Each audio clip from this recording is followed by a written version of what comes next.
Kebetulan ada aktor utama kita, Pak Muis. Assalamualaikum, Pak. Waalaikumsalam warahmatullahi wabarakatuh. Mantap. Kita lihat kegiatan Bapak hari ini sedang mengolah apa ini, Pak? Ya, saya sementara mengfermentasikan serbuk kelapa atau kokopit gitu.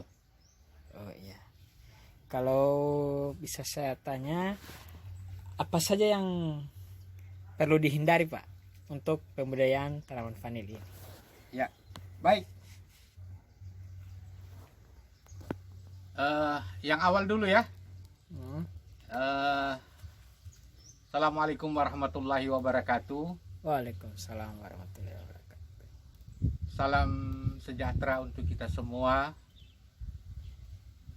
Salam persaudaraan untuk seluruh petani penggemar vanili. Semoga Anda sehat walafiat hari ini dan insya Allah dilancarkan rezekinya oleh Allah Subhanahu wa Ta'ala. Jadi sesuai dengan pertanyaan tadi, apa yang dilakukan saya ini sementara dalam fermentasi atau sementara mengkomposerkan serbuk kelapa atau kokopit yang ini.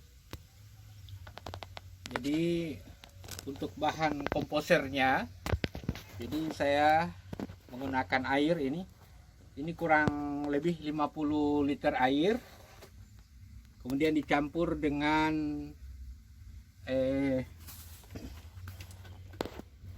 EM4 ini, dicampur dengan EM4, kemudian saya campur dengan produk baru ini Decoprima 1 sachet, ditambah dengan ini Fructisio. Karena bahan aktif di Fructisio ini ada Trichoderma. Ada 2 jenis Trichoderma. Trichoderma Conignon dan Trichoderma Harzianum. Nah, ini. Kemudian ditambah dengan tetes tebu, atau bisa kita gunakan juga gula aren atau gula merah, atau bisa juga kita menggunakan gula putih. Kemudian kita masukkan bahan-bahan tadi itu ke air ini, kurang dan lebih 50 liter air. Kemudian kita kocok, kita campurkan semua sehingga semua sudah tercampur. Maka kita masukkan kokopit ini. Kokopit ini kita masukkan ke sini. Ya, kita rendam seperti ini. Kemudian, nah, kita diamkan dulu selama kurang lebih 15 menit biar nanti bahan aktif itu masuk di dalam kokopit. Kemudian setelah 15 menit kita ambil, kita peras, kemudian kita pisahkan ya, seperti sana. Kenapa perlu kita mengkomposerkan atau mengkomposkan bahan-bahan seperti serbuk atau kokopit, atau juga kokofiber atau sabuk kelapa? Sebab di dalam bahan-bahan tadi itu ada juga mengandung zat tanin, ya, zat tanin yang perlu kita hindari, karena zat tanin ini juga bisa membawa cikal bakal terjadinya jamur fusarium yang ada di tanaman vanili. Begitu. Jadi secara singkat seperti itu. Jadi tidak susah-susah. Yang penting kita jaga saja tanamannya. Kita menggunakan obat ya supaya terhindar dari segala yang kita tidak inginkan, termasuk penyakit busuk batang ini yang disebabkan oleh bakteri Fusarium. Nah itu. Jadi kita maksimalkan pekerjaan kita supaya ada hasil, dapatkan tanaman yang lebih berkualitas, yang lebih baik, yang lebih produktif lagi. Ya, seperti itu. Ada pertanyaan lagi? Pertanyaan yang tadi Pak, untuk hal-hal yang harus kita hindari Ya, untuk pembudayaan tanaman vanili. ya kalau hal-hal yang perlu kita hindari pada atau kesalahan-kesalahan sepele yang perlu kita hindari pada pembudidayaan vanili itu, yang pertama adalah hindari kita menginjak geludukan pada bedeng itu. Kenapa? Karena akar dari vanili ini termasuk monokotil. Jadi akarnya itu hanya berada di permukaan tanah atau pada lapisan topsoilnya, pada permukaan tanahnya. Nah, kalau misalnya kita terinjak, maka kita menjaga bahwa tanaman vanili ini akan stres karena terinjak akarnya, apa putus atau rusak, dan sangat rawan sekali untuk terinfeksi jamur Fusarium ini. Nah, itu. Jadi yang pertama adalah hindari menginjak bedeng atau geludugan yang pada seputar tagar, pada seputar tanaman vanili itu. Terus yang kedua yang perlu kita hindari yaitu genangan air di sekitar tanaman vanili itu. Jadi caranya kita perbaiki drainasenya, kita perbaiki saluran airnya agar airnya bisa lancar, dan genangan air yang ada di bedeng itu bisa masuk ke saluran itu dan bisa dia keluar, sehingga terhindar daripada genangan air, karena sifat dari vanili ini dia tidak suka dengan air yang tergenang pada media tanam itu. Kemudian itu yang kedua ya. Ya. Sekarang sudah yang ketiga ya. Yang ketiga semaksimal mungkin kita hindari menyiram tanaman vanili ini di malam hari. Ya itu. Jadi kenapa di malam hari? Karena di malam hari itu penguapan air itu sangat kurang. Nah itu. Jadi ketika kita menyiram di malam hari, maka air itu yang jelas akan tertumpuk pada tanaman itu. Nah, sehingga dengan tertumpuk, dengan tidak ada penguapan air, maka akan terjadi atau memicu pertumbuhan jamur Fusarium. Ini merupakan satu kesalahan yang perlu kita waspadai. Jadi yang ketiga ini jangan menyiram di malam hari, karena pada saat malam hari itu tidak ada penguapan, gitu. Kemudian cobalah kita menyiram pada pagi hari, ya, karena pada pagi hari itu sangat baik sekali, karena waktu yang tepat tanaman vanili ini mendapatkan pasokan air. Kemudian waktu kita menyiramnya itu di bawah jam 10. di bawah jam 10 pagi. Nah, di jam-jam itu tanaman vanili itu mendapatkan pasokan air, kemudian terhidrasi, jadi lebih mudah menghadapi panas, terutama pada musim panas yang ekstrim. Nah, ini yang perlu. Kemudian kalau kita tidak sempat pada pagi hari, kita bisa melakukan penyiraman itu pada sore hari. Sore hari bisa. Kemudian waktu yang tepat pada sore itu pada jam 4 sore ke atas, jam 4 atau jam 5. Kalau sudah jam 6 lebih baik tidak usah, karena itu sudah masuk waktu malam itu. Gitu. Ya sudah ya. Jadi sudah ya, ketiga. Jadi pertama hindari menginjak guludan di bedeng. Kemudian yang kedua atasi jangan sampai tergenang air pada media tanam. Kemudian yang ketiga hindari menyiram tanaman di malam hari, ya.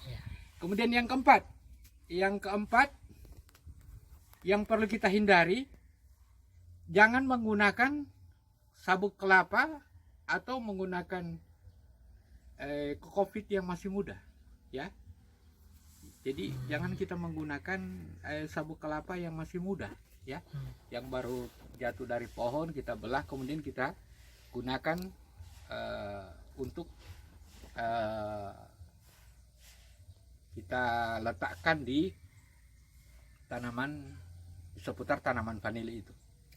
Karena menggunakan sabuk kelapa itu karena dia ada zat tanin di dalam, dia bisa mengganggu pertumbuhan daripada akar tanaman vanili itu. Nah, kalau bisa kita menggunakan sabuk kelapa yang sudah tua.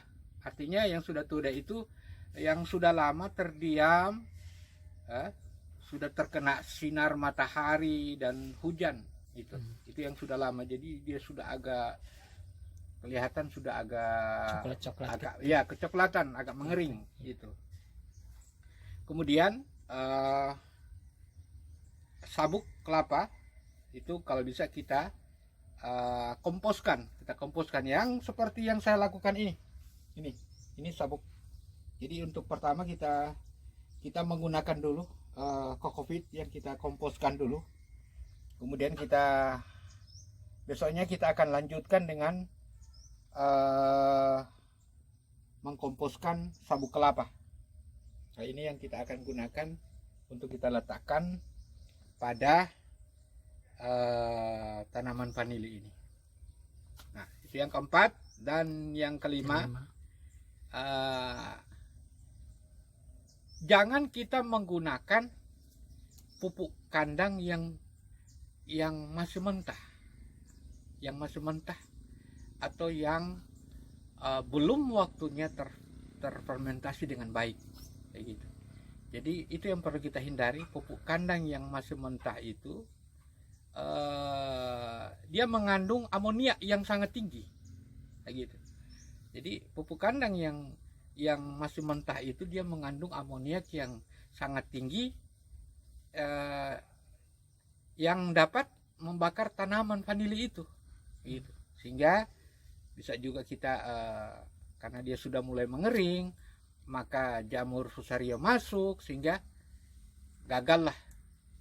Nah, itu kita sudah berharap bahwa dengan kita menggunakan pupuk kandang mendapatkan nutrisi yang baik kepada vanili. Nah, ternyata pupuk kandang yang kita gunakan itu masih mentah, belum terfermentasi dengan baik, gitu. Jadi hindari kita menggunakan pupuk kandang yang belum terfermentasi dengan baik, gitu. Makanya ikuti petunjuk bagaimana cara kita memfermentasi pupuk kandang atau pengomposan ini dia secara baik, gitu. Jangan cepat-cepat karena kita ingin cepat mendapatkan hasil, kita tidak kontrol. Hal-hal seperti ini yang perlu kita hindari. Itu yang kelima. Sudah yang keenam ya Bang Zul ya? Ya. Sekarang yang keenam, jangan menanam tiang panjat atau tagar, nah, kalau kita menggunakan tagar hidup lah ya, jangan kita menanam tiang panjat yang hidup, sama-sama kita menanam vanili. Kenapa? Karena akan terjadi perampasan makanan, ya tak? Akan terjadi perampasan makanan. Kita tanam gamal, kemudian kita tanam vanili. Maka di dalam topsoilnya itu, sebab kalau kita ambil contoh saja untuk kita jadikan tagar hidup itu, yaitu gamal ya. Gamal pada awal itu dia mengambil makanan dari topsoil, dari permukaan tanah dulu. Sehingga dia mulai dewasa, dia akan mencari makanan lebih dalam lagi. Begitu. Nah, kalau kita menanam bersamaan, maka akan terjadi perampasan antara pohon gamal ini dengan vanili. Nah, sebaiknya di sini awal kita persiapan untuk lahan vanili itu, kita hidupkan dulu tiang panjatnya, yaitu tagar hidup berupa gamal atau juga pohon randu. Kita hidupkan. Nanti setelah hidup kurang dan lebih 4 bulan sudah keluar, maka tagar hidup ini akan menjadi pelindung untuk tanaman vanili. Barulah kita bisa menanam vanili. Itu yang keenam. Dan yang ketujuh, tunggu ya, saya ingat-ingat dulu. Yang ketujuh ini ya, kita menghindari mencabut rumput ya, rumput atau gulma pada media tanam atau di bedeng itu. Nah, kenapa? Karena kita menghindari jangan sampai akar vanili itu bisa rusak. Kalau dia sudah rusak, patah ataupun putus, maka itu akan terinfeksi. Jika ada media tanam yang mungkin masih basah atau itu akan memicu pertumbuhan jamur fusarium itu, ya. Seperti itu. Nah, kalau bisa saya sarankan untuk apabila rumputnya sudah banyak, maka kita pangkas saja. Kita pangkas saja. Jangan dicabut ya, Pak. Ya, tidak usah dicabut, pangkas. Tapi kalau masih satu-satu ya kita cabut saja, tapi hati-hati karena jangan sampai mengganggu perakaran vanili itu. Itu yang ketujuh. Dan yang terakhir ya, yang perlu kita hindari, yaitu kita hindari setiap kita mau datang, karena setiap hari itu kan kita menggauli, istilahnya kita memelihara, kita tengok, kita lihat perakarannya itu. Nah, kita harus jaga bahwa pada saat perawatan tanaman vanili ini, kita harus jaga jangan sampai kita korek-korek vanilianya, ya toh, kita lihat pertumbuhannya seperti apa. Itu kita jaga jangan sampai vanili itu terluka, ya, apa tergores batangnya, ya toh, atau terpukul dengan apa kayak yang sesuatu yang itu. Nah itu sehingga tanaman itu bisa termemar dan pada akhirnya akan terinfeksi. Nah ini hal-hal, karena dia kalau sudah luka ada jamur, jamur itu bisa masuk melalui luka itu. Jadi seperti itu Bang Jul. 8 yang harus kita hindari dalam pembudayaan vanili ini. Saya kira demikian.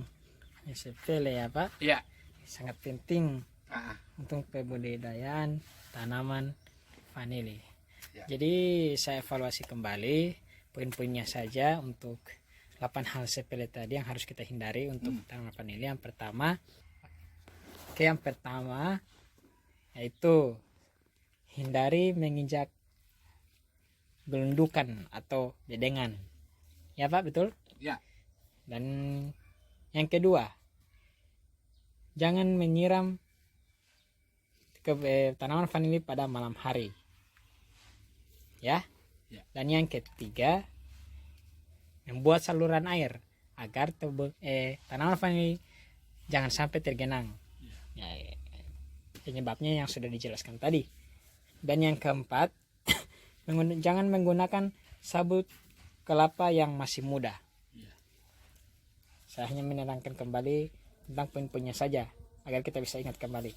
Dan yang kelima, gunakan pupuk kandang yang sudah terfermentasi dengan baik atau sudah melalui pengomposan. Kalau tidak salah seperti itu, kurang lebih seperti itu.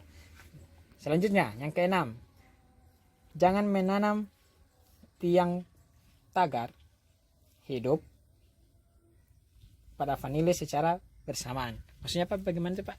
Saya agak lupa di situ. Jangan menanam. Jangan kita tanam sama-sama antara tagar hidup dengan vanili. Setelah kita tanam tagar hidup, kita juga tanam vanili. Nah, itu perlu dihindari. Oh, iya. Jadi hidupkan dulu tagar tagarnya. hidupnya, hidupkan dulu. Setelah dia jadi besar, dia jadi peneduh, maka kita bisa menanam vanilinya. Ya. Oh, iya. Itu untuk yang keenam. Dan selanjutnya yang ketujuh, hindari pencabutan rumput atau gulma di sekitar tanaman vanili. Ya, seperti dijelaskan Bapak Muis tadi, yaitu bisa mengganggu pengakaran atau kalau tidak hati-hati ya akarnya bisa keluar dan berpotensi kematian ya. Kalau tidak salah seperti itu. Ya. Ya. Dan selanjutnya terakhir, jika saya ingat kembali, yang terakhir itu hindari tanaman vanili bisa terluka. Ya itu. Jadi jika kita mau lihat-lihat sejenak tentang pertumbuhan vanili atau anak-anak kita ya secara tidak langsung, kita jangan terlalu gemes atau pegang-pegang sana sini ya, itu bisa terluka batangnya dan bisa membuat tanaman itu sendiri mati atau busuk. Ya, itu ilmu atau pelajaran atau informasi dari Pak Muis hari ini yang sangat bermanfaat bagi kita semua para petani vanili. Insya Allah bisa diambil